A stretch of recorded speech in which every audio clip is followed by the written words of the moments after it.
ভারতের উত্তরপ্রদেশের কুম্ভমেলা থেকে বলিউডে পা রেখে আলোচনার কেন্দ্রবিন্দুতে উঠে আসেন মোনালিসা ভোসলে।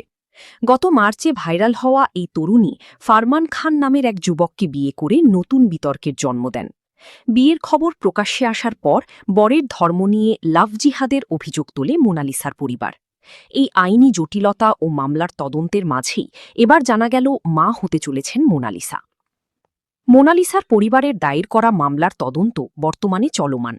তদন্তের অংশ হিসেবে পুলিশের সামনে উপস্থিত হয়ে মোনালিসার বক্তব্য দেওয়ার কথা ছিল, কিন্তু তার স্বামী ফারমান খান কর্তৃপক্ষকে জানিয়েছেন মোনালিসা অন্তঃসত্ত্বা।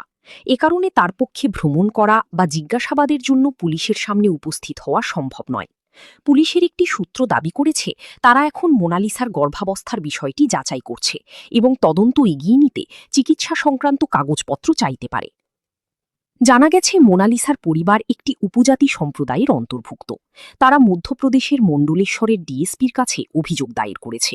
অভিযোগ পাওয়ার পর কর্তৃপক্ষ মোনালিসা ও ফারমান উভয়কেই জিজ্ঞাসাবাদের জন্য তলব করে। তবে কেরালা হাইকোর্ট এই দম্পতির অন্তর্বর্তীকালীন জামিন মঞ্জুর করেছেন এবং আগামী ২০ মে পর্যন্ত ফারমান খানের গ্রেপ্তারি পরোয়ানা স্থগিত রেখেছেন।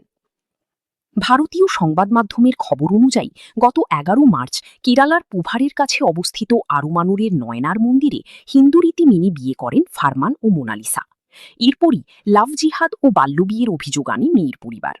একই দিন তিরুবনন্তপুরমের থাম্পানোর থানায় গিয়ে মোনালিসা পাল্টা অভিযোগ করেন যে তার বাবা তাকে জোর করে বাড়িতে ফিরিয়ে নিয়ে গিয়ে অন্য কারোর সঙ্গে বিয়ে দিতে চাইছেন।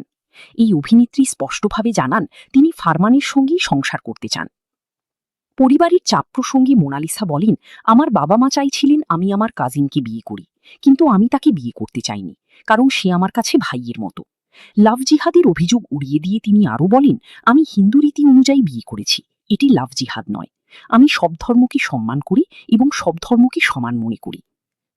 উল্লেখ্য, দীর্ঘদিন উত্তরপ্রদেশের নর্মদা নদীর তীরে কিলাঘাটি ফুল ও মালা বিক্রি করতেন মোনালিসা। কুম্ভমেলায় রুদ্রাক্ষের মালা বিক্রি করার সময় এক